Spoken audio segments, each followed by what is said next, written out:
كره لكم وعسى أن تكرهوا شيئا وهو خير لكم وعسى أن تحبوا شيئا وهو شر لكم والله يعلم وأنتم لا تعلمون صدق الله العلي العظيم۔ محترم المقام جملہ سامعین، حاضرین و ناظرین،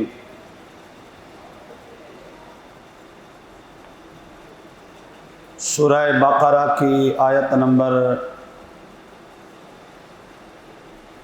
216 آپ کے سامنے تلاوت کی۔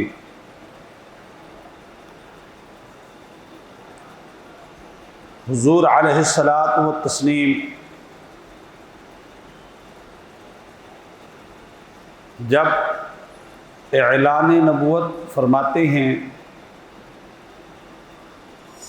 تو آپ کے معاشرہ کے وہ لوگ جو ساری زندگی آقا کریم علیہ الصلاۃ والتسلیم کو صادق اور امین کہتے رہے، حسن اخلاق کا پیکر کہتے رہے، حسن اخلاق کا مجسم کہتے رہے، آج وہی لوگ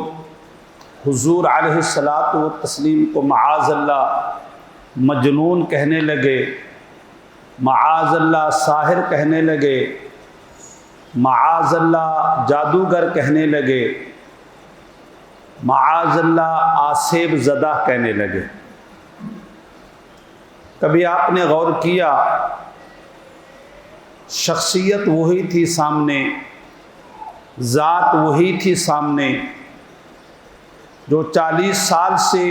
اس معاشرے کے اندر رہ رہی تھی، 40 سال سے ان افراد کے اندر زندگی گزار رہی تھی۔ اچانک لوگوں کو کیا ہو گیا کہ وہ صادق اور امین کو ساحر اور جادوگر کہنے لگے۔ سیدھی سیدھی بات ہے، جب نظام حق دیا جائے گا، پیغام حق دیا جائے گا، پیغام دین دیا جائے گا اور پیغام رسالت پہنچایا جائے گا تو پیغام پہنچانے والا بھی نہیں بدلے گا، اس کی شخصیت بھی نہیں بدلے گی اور اس کا جو ڈھانچہ ہے، تشخص ہے، وہ بھی نہیں بدلے گا۔ لیکن لوگوں کی افکار بدل جاتے ہیں، لوگوں کی آراء بدل جاتی ہیں، لوگوں کے اقوال بدل جاتے ہیں، تو یہ بات اٹل ہے کہ محض پیغام کے بدلنے سے، نظام کے بدلنے سے اور وہ بھی پیغام حق ہو، نظام حق ہو، نظام خدا ہو، پیغام خدا ہو، تو لوگ اپنی رائے بدل دیتے ہیں، اپنی فکر بدل دیتے ہیں۔ حضور علیہ الصلاۃ والتسلیم نے جب اعلان نبوت فرمایا، تقریباً 13 سال حضور صلی اللہ علیہ وسلم مکہ کی سرزمین پر رہے۔ کوئی دن ایسا نہیں تھا جس دن حضور صلی اللہ علیہ وسلم کے ساتھ کسی کافر نے، دشمن خدا نے، دشمن رسول نے حضور صلی اللہ علیہ وسلم کے ساتھ کوئی زیادتی نہ کی ہو، صحابہ کے اوپر ظلم نہ کیا ہو، صحابیات کے اوپر ظلم نہ کیا ہو، دین حق کو ماننے والوں پر ظلم نہ کیا ہو۔ 13 سال کی زندگی کفر دندناتا رہا، کفر جو ہے لاؤ لشکر سمیت مسلمانوں پر ٹوٹ پڑا تھا، اپنی طاقت کے ساتھ، اپنی پاور کے ساتھ اور ریاستی گنڈا گردی کے ساتھ جو ہے وہ مسلمانوں کو ستاتا رہا۔ بار بار مسلمانوں نے حضور علیہ الصلاۃ والتسلیم کو کہا یہ 13 سال کوئی نہیں ثابت کر سکتا کہ کسی مسلمان نے پتھر اٹھا کر کے کافر کو مارا ہو، پتھر اٹھا کر کے کافر کے گھر پر برسایا ہو، کوئی نہیں بتا سکتا۔ لیکن مکہ کی سرزمین کا ایک ایک پتھر گواہ ہے کہ وہ کسی نہ کسی صحابی کے وجود سے ٹچ ہو چکا ہے، کسی نہ کسی صحابیات کو جو ہے وہ زخمی کر چکا ہے۔ لیکن حضور علیہ الصلاۃ والتسلیم ہر بار کہتے رہے کہ اللہ تبارک و تعالیٰ کا فرمان یہ ہے، فَاصْبِرُوا فَاصْبِرُوا فَاصْبِرُوا، صبر کرو صبر کرو صبر کرو۔ صبر پر بڑا اجر ہے۔ اب حضور صلی اللہ علیہ وسلم کی یہ زندگی ہے جس پر حضور نے صبر کیا، جس پر حضور نے محبت کا پیغام دیا، حضور نے پیار کی تلقین کی، حضور نے اور حضور کے صحابہ نے ہر ظلم کو برداشت کیا۔ یہ 13 سالہ زندگی ہے۔ حضور صلی اللہ علیہ وسلم ہجرت کر کے جب مدینہ تشریف لے جاتے ہیں، 400 سال کا 450 میل کا جو ہے وہ یا کلومیٹر کا جو ہے وہ فاصلہ ہے مکہ سے مدینہ۔ صحابہ یہ سمجھے کہ یہاں سکون کی زندگی جئیں گے، یہاں راحت کے دن گزاریں گے، یہاں جو ہے چین کے جو ہے ہمارے لیل و نہار گزریں گے۔ کفر وہاں بھی جو ہے پیچھا کرتا کرتا پہنچ گیا۔ کفر نے وہاں بھی جو ہے مسلمانوں کے لیے ستانے کی ہر جال جو ہے انہوں نے بچھا دیا تھا۔ اب اللہ تبارک و تعالیٰ کے حبیب صلی اللہ علیہ وسلم کے اوپر قرآن مجید فرقان حمید کی بہت سی آیتیں اتری اور قرآن پاک اترا۔ فرمایا کتب علیکم القتال، اے نبی صلی اللہ علیہ وسلم کے صحابہ اور قیامت تک رہنے والی اے حضور صلی اللہ علیہ وسلم کی امت، تمہارے اوپر جہاد فرض کر دیا گیا ہے، اور الجہاد باق الی یوم القیامہ، اور یہ قیامت تک جو ہے جہاد باقی رہے گا۔ آخری جہادی جنگ اور آخری جہادی لشکر اور آخری جہاد کا جو منظر ہوگا وہ بھی آسمان دیکھے گا اور وہ بھی زمین دیکھے گی۔ یہی یہودی ہوں گے جو لشکر سمیت جو ہے مسلمانوں پر ٹوٹ پڑیں گے، اور اللہ تبارک و تعالی جو ہے حضرت عیسیٰ علیہ الصلوۃ والتسلیم کو حضور کی امت کی مدد کے لیے اتارے گا۔ حضرت مہدی رضی اللہ تعالی عنہ کو جو ہے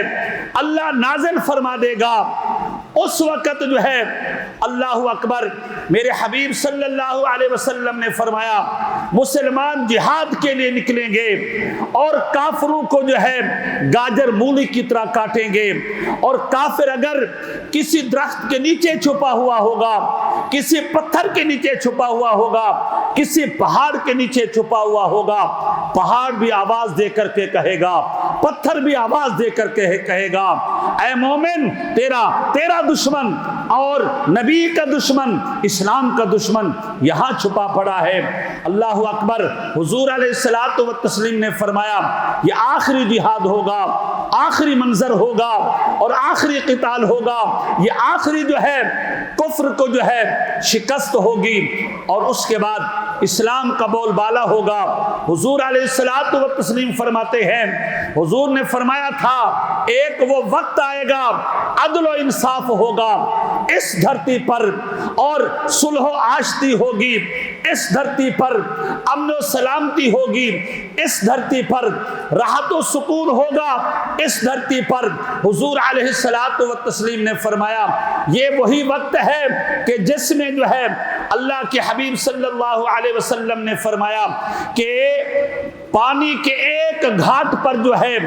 بکری اور بھیڑیا ایک ساتھ پانی پئیں گے،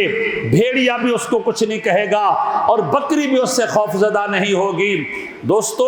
یہ بات یاد رکھیے گا، اسلام جو ہے وہ اپنی پاور رکھتا ہے، اسلام اپنی طاقت رکھتا ہے، اسلام اپنا رعب رکھتا ہے، اسلام ایک اپنا نام رکھتا ہے۔ آج بھی آپ دیکھ رہے ہیں، اللہ اکبر، میں اس وقت، آپ بھی دیکھ رہے ہیں، ایسا نہیں ہے کہ آپ نہیں دیکھ رہے ہوں گے، ہم بھی دیکھ رہے ہیں۔ اور میں نے آپ کو پہلے بھی بتایا، میں اسے مولوی نہیں مانتا جو دونوں نظریں نہیں رکھتا، وہ ملک کے حالات پر بھی نظر رکھے اور ماحول پر بھی نظر رکھے، اسلام اور شریعت کے جو قوانین ہیں اس پر بھی نظر رکھے، احکام پر بھی نظر رکھے، عقائد پر بھی نظر رکھے، مسائل پر بھی نظر رکھے، جغرافیہ میں کیا ہو رہا ہے اس پر بھی ہے۔ میرے دوستو، میں آپ کو بتا رہا ہوں، حضور علیہ الصلوۃ والتسلیم نے جب مدینہ شریف قدم رنجہ فرمایا تو فرمایا کتب علیکم القتال، اے مسلمانوں، جیسے تم پر روزے فرض کیے گئے تھے اور مہینہ آتا ہے روزے رکھتے ہو، تم پر حج کا فرض کیا گیا ہے، پیسہ وقت آتا ہے تم حج کرتے ہو، تم پر زکوٰۃ فرض کی گئی ہے، نصاب اور ٹائم آتا ہے اس کو ادا کرتے ہو، اور الجہاد باق الی یوم القیامہ، فرمایا جہاد اور قتال بھی قیامت تک باقی رہے گا، اور جب ضرورت پڑے جیسے حج کے لیے تم اپنی بھرپور کوشش کرتے ہو، زکوٰۃ کے لیے تم اللہ کا فرض ادا کرتے ہو، اور روزے کے لیے اللہ کا فریضہ ادا کرتے ہو، حج بھی مسلمانوں پر فرض ہے، روزے بھی مسلمانوں پر فرض ہے، رب کعبہ کی قسم، یہ جہاد اور کافروں کے ساتھ لڑنا اور کافروں کے ساتھ جہاد کرنا، اور قرآن پاک میں جہاد اموال بھی ذکر موجود ہے کہ اموال کے ساتھ جہاد کرنا اور انفس کے ساتھ جہاد کرنا اور اموال کے ساتھ جہاد کرنا، یہ مسلمانوں پر لازم ہے، مسلمانوں پر ضروری ہے کہ مسلمان جہاں اپنے مال کی حفاظت کرتا ہے، اپنے مال کا دفاع کرتا ہے، اس کے لیے اپنے وطن کا دفاع کرنا، اپنے سرحدوں کا دفاع کرنا، اپنے جغرافیائی حدوں کا دفاع کرنا ہر مسلمان پر لازم ہے۔ یہ نہیں کہ ہم یہ کہیں کہ بھائی وہ تو وہ جو ہے ہماری فوجیں کریں گی، ہم تو بیٹھے رہیں گے، ہماری فوجیں کریں گی، ہم تو بیٹھے رہیں گے۔ میں آپ کو بتاتا ہوں، 1965 میں میں تو پیدا نہیں ہوا تھا، میری 1974 کی پیدائش ہے، میری 1974 کی پیدائش ہے، تو آپ کو پتا ہے 1974 میں کیا ہوا تھا؟ مسلمانوں کے پاس پاور تھی؟ مسلمانوں کے پاس پاور تھی؟ نہیں، مسلمانوں کے ساتھ جذبہ جہاد تھا، مسلمانوں کے پاس جو ہے اپنے ملک کے دفاع کا جذبہ تھا، اپنے فوج کا ساتھ دینے کا جذبہ تھا اور کافروں کو ٹکر دینے کا جذبہ تھا۔ اس وقت بھی جو ہے آنن فانن جو ہے اللہ نے ہمیں کامیابی اور کامرانی عطا فرما دی۔ جہاں جہاں تمہارا جذبہ کمزور پڑتا جائے گا، تمہاری پاور کمزور پڑتی جائے گی، تمہارا جوش ولولہ کمزور پڑتا جائے گا، کفر جو ہے وہ طاقت کے ساتھ سر اٹھائے گا، پاور کے ساتھ سر اٹھائے گا۔ ایسا نہیں ہے، حضور علیہ الصلوۃ والتسلیم نے جب غزوہ خندق فرمایا تھا، آپ نے فرمایا لوگوں آج کے بعد اللہ نے مسلمانوں کو یہ پاور دے دی ہے، یہ طاقت دے دی ہے، اب مسلمان جہاد کرنے کی پاور میں آ گیا ہے، حملہ کرنے کی پاور میں آ گیا ہے، اب کافر تم پر حملہ نہیں کرے گا۔ مگر اب کیا ہو گیا؟ ہم سست پڑ گئے، جذبہ جہاد سست پڑ گیا، جذبہ شوق کم پڑ گیا، ولولے کم پڑ گئے، اب کفر جو ہے اپنی پاور دکھلا رہا ہے، آنکھیں دکھلا رہا ہے۔ دوستو، جس طرح کا جذبہ صحابہ لے کر کے نکلے، جس طرح کا جذبہ حضور صلی اللہ علیہ وسلم کی امت کے پچھلے لوگوں میں تھا، کاش کہ آج کے لوگوں میں بھی پیدا ہو جائے۔ میں دیکھ رہا ہوں ہمارے ہاں لوگ بیٹھ کر کے تبصرے کرتے ہیں چوراہوں پر اور مختلف شاپس دکانوں پر کہ بھائی کیا ہو رہا ہے، پتہ نہیں چل رہا، کیوں نہیں چل رہا۔ اب آپ نہیں دیکھ رہے پوری انڈیا جو ہے، پورا کفر جو ہے وہ روزانہ کوئی نہ کوئی جلوس نکالتا ہے، کوئی نہ کوئی جو ہے تمہارے خلاف بکواس کرنے کے لیے وہ کوئی نہ کوئی جو ہے ریلی نکالتے ہیں۔ ہم سے اتنا بھی نہ ہو سکا کہ ہم سارے جو ہے کوئی ایسی ریلی نکالے، کوئی ایسا جلوس نکالے کہ جس سے کفر کو بھی پتا چلے کہ مسلمانی عوام جو ہے وہ جاگ رہی ہے، یہ لوگ بھی جاگ رہے ہیں۔ اگر بارڈروں کے اوپر فوج جاگ رہی ہے تو شہروں کے اندر رہنے والے لوگ بھی جذبہ رکھتے ہیں، لوگ بھی شوق رکھتے ہیں، لوگ بھی جذبہ جہاد رکھتے ہیں، لوگ بھی اپنے وطن کا دفاع کرنا جانتے ہیں، اپنے وطن کو بچانا جانتے ہیں، اپنی فوج کے ساتھ کھڑا ہونا جانتے ہیں۔ اللہ اکبر، ہم باتیں کرنے کے جوگے رہ گئے، اب کہنے لگے حضرت کیا ہوگا، پتہ نہیں کیسے ہوگا، پتہ نہیں کیا ہوگا۔ دیکھو ہمیں بھی پتہ ہے، پتہ آپ کو بھی ہے، مجھے بھی پتہ ہے، مجھے پاور کا بھی پتا ہے۔ مسلمانوں کے پاس جو پاور ہے وہ اسلام کی پاور ہے، مسلمانوں کے پاس جو پاور ہے وہ دین کی پاور ہے۔ مسلمانوں کے پاس کبھی بھی کسی دور میں حضور کے زمانے سے لے کر کے آج کے دور تک اسلحہ کبھی بھی مسلمانوں کے پاس زیادہ نہیں رہا، اسلحہ کبھی بھی مسلمانوں کے پاس زیادہ نہیں رہا، فوج کبھی بھی مسلمانوں کے پاس زیادہ نہیں رہی، اور جو ہے جنگی آلات حرب جو کبھی بھی مسلمانوں کے پاس زیادہ نہیں رہے۔ لیکن مسلمانوں نے جب کفر سے ٹکر دی تو پھر غزوہ، پھر جو ہے نا ہر غزوے میں مسلمان کامیابی سے ہم کنار ہوتے گئے۔ اس کی وجہ ہمارے پاس پاور ہے ایمان کی، ہمارے پاس پاور ہے، قوت ہے ایمان کی، ہمارے پاس پاور ہے محبت رسول کی، ہمارے پاس پاور ہے خدا کے توکل کی پاور ہے، خدا کی غیبی پاور پر ہمیں فخر ہے، اللہ کی غیبی قوت پر ہمیں فخر ہے۔ اور ایسا نہیں ہے اللہ جو ہے وہ مسلمانوں کا حق نہیں رکھتا، اللہ جو ہے وہ مسلمانوں کا حق نہیں رکھے گا۔ جب ہم پاور کے ساتھ نکلیں گے، شوق کے ساتھ نکلیں گے، جذبے کے ساتھ نکلیں گے، ولولے کے ساتھ نکلیں گے تو اللہ اپنی نصرت اتارے گا، اللہ اپنی قوت اتارے گا، اللہ اپنا لشکر بھیجے گا۔ اللہ تبارک و تعالیٰ کے حبیب صلی اللہ علیہ وسلم نے کئی مقامات پر ارشاد فرمایا، حبیب صلی اللہ علیہ وسلم نے ارشاد فرمایا کہ لوگوں، اللہ اکبر، میرے حبیب صلی اللہ علیہ وسلم نے ارشاد فرمایا، اللہ تبارک و تعالیٰ کی بارگاہ میں جو بندہ جہاد کرتا ہے، حضور صلی اللہ علیہ وسلم نے فرمایا حرمت النار علی عین، فرمایا حضور صلی اللہ علیہ وسلم نے فرمایا کہ ایسی اللہ تبارک و تعالیٰ کی چار آنکھیں ہیں، چار آنکھیں، یہ آنکھیں جو نا آنکھیں سب کی آنکھیں ہیں، لیکن چار آنکھیں ایسی ہیں جو اللہ کو بڑی پسند ہیں، چار آنکھیں ایسی ہیں جو اللہ کو بڑی محبوب ہیں، چار آنکھیں ایسی ہیں جو اللہ جو ہے فرشتوں کے سامنے ناز کرتا ہے، اور اللہ ان آنکھوں پر کبھی جہنم حلال نہیں کرے گا، جنت حلال کرے گا، جہنم حرام کرے گا۔ آنکھ مراد نہیں ہے، اس آنکھ والا مراد وہ ہے۔ حضور نے فرمایا عین، ایک حرمت النار علی عین دمعت من خشیت اللہ، وہ آنکھ جو اللہ کے خوف سے روئے، وہ آنکھ جو اللہ کے ڈر سے روئے، اللہ کے عذاب سے روئے، وہ آنکھ بھی ایسی آنکھ ہے جس پر جنت حلال ہو چکی ہے، جہنم کے قریب نہیں جائے گی۔ حبیب صلی اللہ علیہ وسلم نے فرمایا حرمت النار علی عین سہرت فی سبیل اللہ، فرمایا وہ آنکھ بھی اللہ جنت میں بھیجے گا،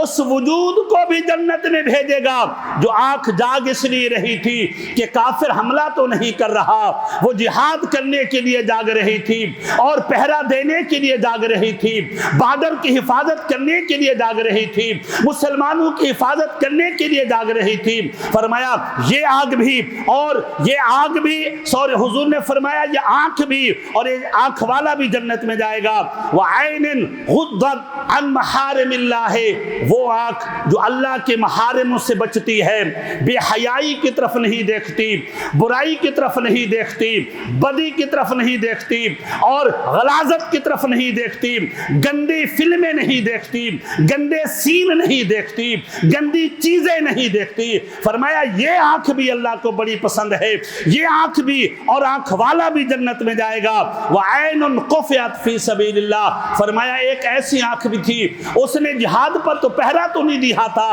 لیکن جہاد کے لیے نکلی ہوئی تھی، جہاد کے لیے وہ نکلی ہوئی تھی، کہیں سے پتھر آ لگا اور وہ پھوٹ گئی، کہیں سے پتھر آ لگا وہ زخمی ہو گئی، جتنا اس آنکھ کو ثواب ملتا ہے جو پہرا دے رہی ہے اللہ کے راستے میں اور جہاد فی سبیل اللہ کے راستے میں جو ہے جو آنکھ پھوٹ جائے وہ بھی جنت میں جائے گی۔ اللہ تعالی ہمیں اپنے ملک کے دفاع کے لیے بھرپور کردار ادا کرنے کی توفیق رفیق مرحمت فرمائے۔ مسلمانوں جاگو، میں آپ کو صحیح بتا رہا ہوں، یہ ہمارا بھی حق ہے۔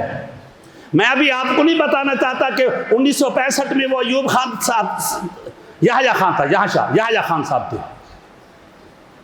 ایوب خان تھے، چلے ایوب خان تھا، ایوب خان تھے، اس نے جو اعلان کیے تھے، اور پھر ہماری جو پبلک تھی،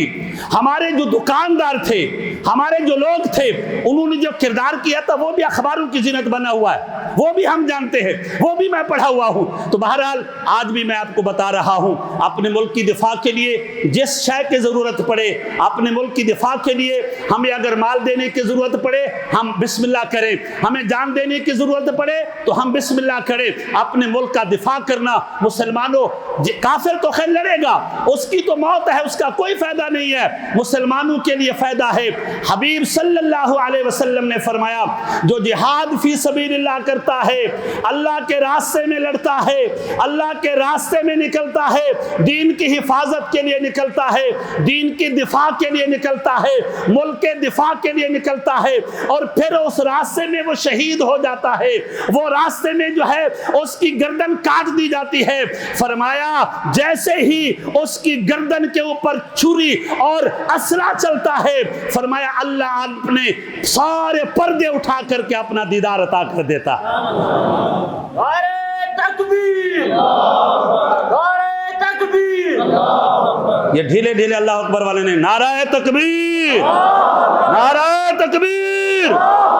ہاتھ لگا نعرہ تکبیر، نعرہ تکبیر، نعرہ رسالت، نعرہ حیدری۔